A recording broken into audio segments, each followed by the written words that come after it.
De retour sur LMTV Sarthe pour la troisième partie de 72 Sports et nous sommes à Allonnes pour le cross international Le Maine Libre Allonnes-Sarthe. Les courses s'enchaînent. Samedi, sur le 10 km, ils étaient près de 2850 coureurs à s'élancer. Et dès le premier kilomètre, Guillaume Ruel fait la course en tête accompagné de son coéquipier du Somme, Antoine Exmelin. Adepte du 100 km, Ruel fait la différence juste après la côte Charles Gounod et s'impose en solitaire en 31 minutes et 27 secondes. 13 secondes derrière, Antoine Exmelin s'empare de la deuxième position. Le coureur du Somme n'a pas relâché ses efforts. Et 1 et 2 et même troisième position pour le Somme avec Abdelatif Mefta. Le Somme qui s'empare même de 4 des 5 premières places avec la 5e position pour Pierre-Antoine Ruel. Mais c'est bien le vainqueur du jour, son frère Guillaume Ruel, qu'on écoute tout de suite au micro d'Amoun Chamsoudine. Eh ben ça s'est très bien passé. Écoute, je suis parti un peu devant et puis avec un camarade de club, Antoine Exmelin, on a fait la course ensemble. Et puis j'ai mené après à partir du 8,5 jusqu'à l'arrivée. J'ai un peu accéléré puis j'ai gagné la course. Une très bonne après-midi ici à Allonnes. Chez les femmes, la victoire revient sans conteste à Séverine Hamel d'Inaya Athlétisme. Séverine Hamel qui a pris dès le début de la course la tête. Elle s'impose en 36 minutes et 36 secondes, bien loin devant sa première dauphine Audrey Provost de JAMG, qui accuse un retard de près d'1 minute 20. Clémentine Archinard complète le podium à plus de 2 minutes 20 de la gagnante du jour. Gagnante du jour qu'on écoute tout de suite au micro d'Amoun Chamsoudine. Oui, je suis contente. Je voulais venir déjà depuis quelques années. Il y a eu quelques empêchements. Je suis venue cette année. L'objectif, c'était de gagner. Voilà, donc je me suis fait plaisir. Je suis partie vite pour aller chercher le premier kilo. J'avais oublié que j'avais plus 20 ans, donc après, il a fallu temporiser un petit peu. Mais ça a été, j'avais de l'avance, donc j'ai pu gérer la course comme je l'entendais. Et vraiment, je me suis fait plaisir. C'est vraiment une course que j'ai beaucoup aimé et en plus c'est chez moi, à Allonnes, c'est mon fief, donc je suis contente de l'avoir faite. Mais le meilleur chrono de cette journée a été réalisé par Jimmy Gressier. Bonjour. Bonjour. Et vous êtes triple champion d'Europe espoir de cross et vous êtes élancé de la dernière position avec pour but de doubler un maximum de concurrents au profit d'une jeune fille, c'est ça? Donc racontez-nous la jeunesse de ce projet. En fait, à chaque coureur dépassé, c'était 1 euro de gagné. Donc le but, c'était de partir dernier et de rattraper le plus de concurrents possible. Donc il me semble que j'en ai rattrapé 2642, donc c'était 2642 euros de récolté. Et donc le but, c'est vraiment de prendre du plaisir et de faire ça pour une œuvre caritative, pour 2 associations. Et donc voilà, je me suis prêté au jeu et voilà, j'ai fait cette course avec beaucoup de plaisir. Et racontez-nous du coup d'où est venue l'idée de faire ce projet. En fait, tous les ans, je cours ici au Cross des As. Et cette année, dans ma programmation, ça passait pas parce que je savais que j'allais pas être en forme. J'avais beaucoup de représentations en cette début d'année pour mes partenaires. Et du coup, avec Philippe Leboucher, mon agent, on a essayé de trouver un moyen pour que je puisse être présent aujourd'hui et hier et que je puisse servir à quelque chose, entre guillemets. Et du coup, voilà, on s'est mis d'accord sur cette idée de faire la course d'hier et de monter le plus de gens possible pour gagner le plus d'argent possible pour l'association. Vous le disiez, vous avez terminé 198e, vous avez doublé près de 2650 coureurs. Est-ce que vous êtes satisfait par cette performance? Oui, je suis satisfait parce que on va dire qu'avec le monde qu'il y avait devant moi, c'était compliqué de remonter plus de personnes parce que des moments donnés dans la course c'était bouché, j'étais obligé de m'arrêter, repartir. Donc on va dire que j'ai tout donné et surtout dans la dernière ligne droite j'ai remonté pas mal de gens et j'ai donné le meilleur de moi-même, donc c'est ça le plus important. Vous faites donc le meilleur chrono de la journée à près de 2 minutes d'avance sur le vainqueur du jour, même si votre chrono ne sera pas comptabilisé en tant que vainqueur. Est-ce que vous éprouvez quelques regrets de ne pas vous être aligné finalement sur cette course-là? Non, pas du tout, parce que voilà, on va dire que j'ai d'autres objectifs en tête que de venir gagner le 10 km de Allonnes spécialement. Mais non, le plus important pour moi hier, c'était vraiment de représenter les 2 associations pour lesquelles je courais et de ramener le plus d'argent possible. Gagner le 10 km d'Allonnes, j'aurais tout le temps dans ma carrière pour venir les gagner. Et donc voilà, non, j'ai aucun regret et bravo aux concurrents qui ont gagné la course d'hier. Vous faites un chrono en 29 minutes 40, pas si loin du record de l'épreuve. Est-ce que ça vous a titillé à un moment l'idée de pouvoir peut-être battre ce record? Non, jamais, j'ai jamais pensé à ça. J'ai vraiment pensé qu'à une chose, c'était de ramener le plus d'argent possible et de passer les concurrents le plus possible. Alors vous le disiez, vous faites souvent la course des As. Est-ce que vous avez reprouvé un certain attachement à cette course ici? On va dire que c'est un cross que ça fait 4 ans que je viens sur ce cross et j'aimerais ne jamais le manquer. Que ce soit en tant que parrain ou en tant que coureur, j'aimerais être présent à chaque fois. Quel est votre objectif pour la suite de votre carrière? On a parlé du marathon pour les Jeux 2024. Non, je ne serai pas sur marathon aux Jeux de Paris 2024, c'est une certitude. Mais par contre, voilà, ce sera de me rapprocher de la médaille sur 5000 ou 10 000. Et ensuite, pourquoi pas, après les Jeux de Paris 2024, de passer sur marathon un jour. Ouais. Merci Jimmy Gressier d'avoir été avec nous. Et donc tout de suite, on va regarder la course des As. La course des As féminine qui commence tout de suite.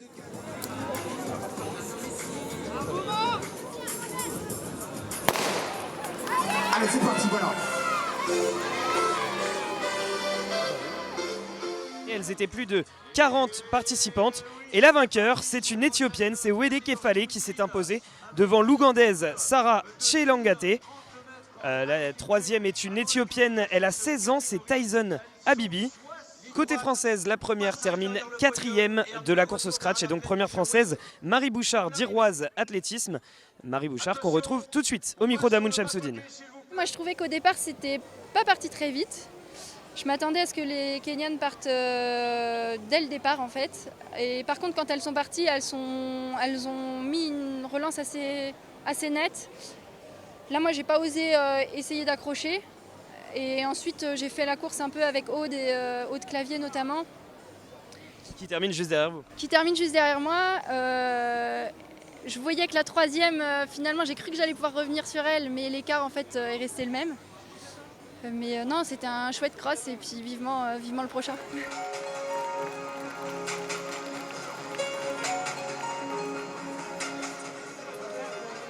Et on se retrouve avec Christophe Lemaître, quadruple titré européen et puis multiple médaillé en championnat du monde, en championnat olympique.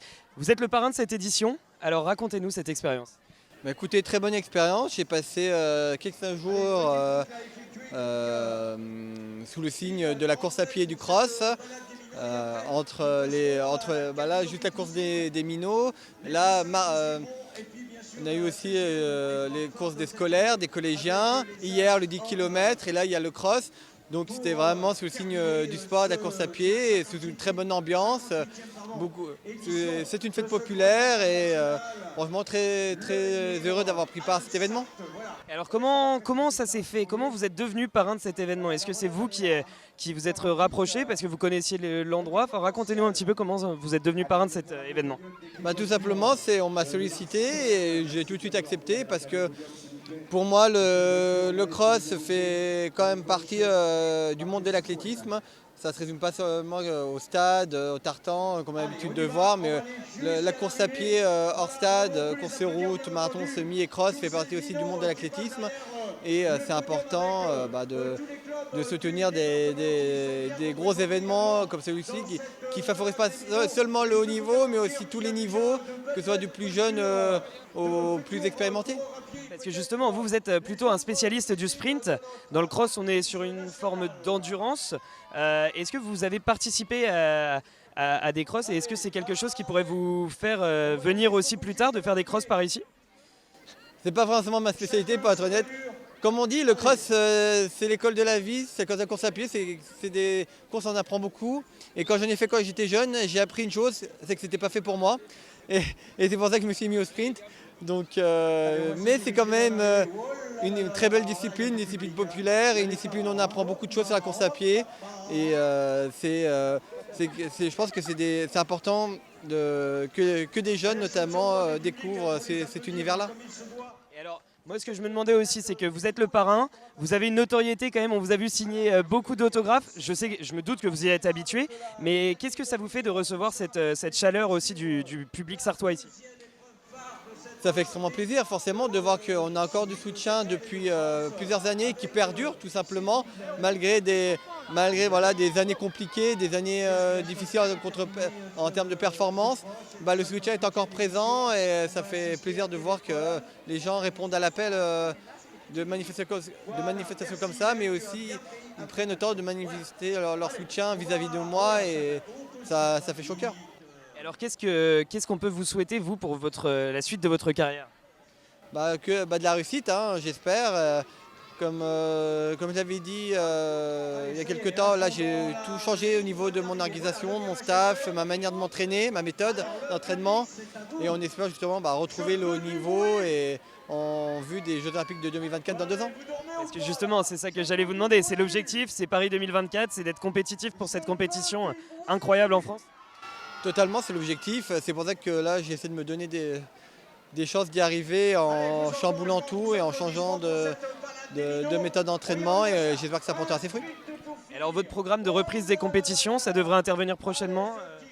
Pour le moment, on n'a rien prévu en termes de compétition. On ne sait pas encore si on va faire la saison en salle cet hiver. Ça dépendra tout de ma forme aussi parce que là on va voir si j'arrive à remonter la pente, entre guillemets, grâce au travail que je suis en train de fournir.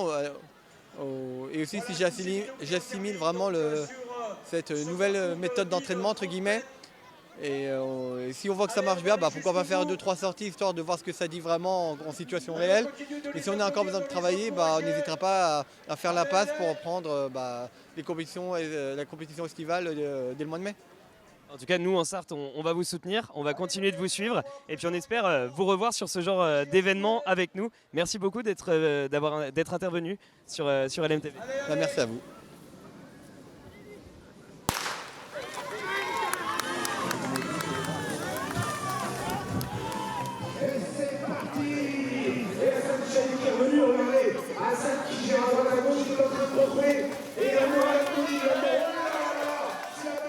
Le vainqueur de cette édition 2022, regarde le sprint de derrière, ça revient.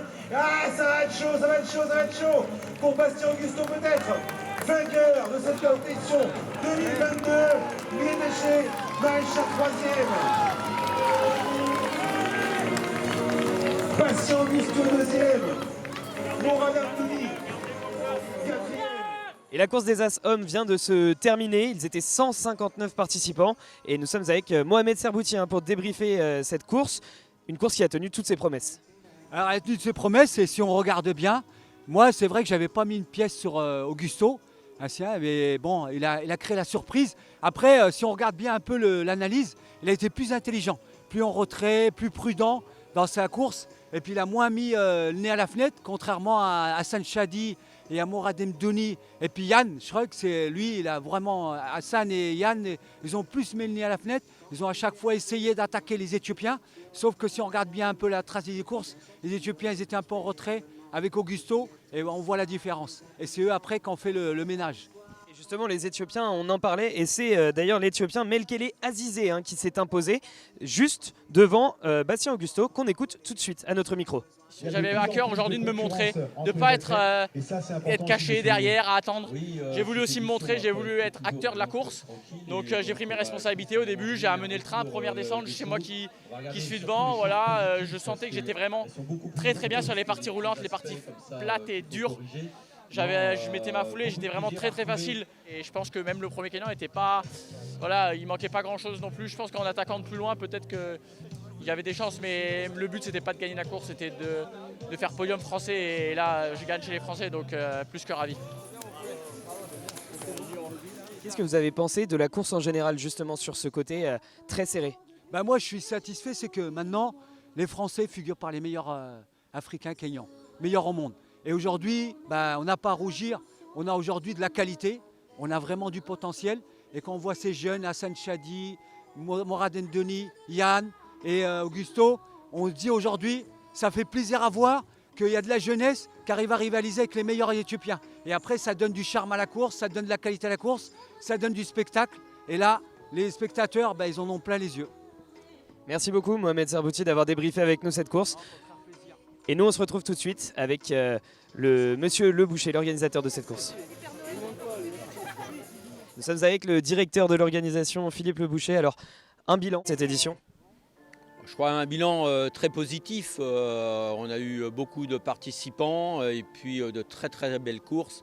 Donc ça réconforte après les années qu'on a connues de pandémie. Et donc là, c'est un retour à la normale. Beaucoup de plaisir, beaucoup d'enthousiasme à la fois chez les participants, le public et les bénévoles qu'on est heureux de retrouver sur le terrain. Et puis on a eu de superbes courses. Quel a été votre avis sur justement toutes ces courses? Course de très haut niveau chez les garçons. Elle était sélective pour les seniors et pour les espoirs. On a eu des courses qu'on rencontre même rarement au championnat de France. Je pense que le public l'a bien vu. Avec un grand vainqueur, il faut savoir le reconnaître, un champion du monde éthiopien. Mais avec des Français qui ont tenu la dragée haute. Vous parliez du public, le public ne s'y est pas trompé. Est-ce qu'en termes de participation, vous avez constaté une évolution par rapport aux dernières années? Alors, il faut éviter de comparer à la période avant Covid, parce que là, toutes les organisations constatent 20 à 30% de moins de participants. Ce n'est pas le cas sur Allonne cette année. Et je pense qu'on va revenir dès l'année prochaine à un niveau où on était avant période Covid. On aura à peu près là, un peu plus de 7000 participants sur la semaine, donc c'est très encourageant. Vous en aviez combien cette semaine approximativement? Là, on avait à peu près plus de 7000 participants. On a eu les scolaires, le 10 km hier, et puis maintenant, voilà, on a apothéose cette journée de dimanche qui a rassemblé beaucoup de monde, notamment au moment des Olympiades sportives ce matin. Ça a été un tel engouement qu'on n'a même pas pu délivrer l'ensemble des dossards parce qu'il y avait trop d'attentes au stand. Donc ça veut dire, si on doit résumer, que vous êtes vraiment satisfait de cette édition? Oui. Alors, il y a toujours des points bien sûr à améliorer, mais il faut regarder tous les points positifs et ils sont très nombreux et bon, avec des bénévoles toujours au top. Je pense bien fatigués là, de cette semaine. Il leur reste encore un dernier coup de collier là, demain pour tout démonter et repartir pour de nouvelles aventures. Merci Philippe Le Boucher d'avoir participé avec nous à 72 Sport.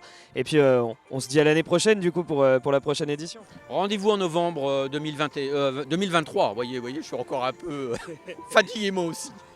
Merci beaucoup. Quant à vous chers téléspectateurs, on se retrouve tout de suite pour la 4e partie de l'émission qui sera dédiée au boccia. A tout de suite.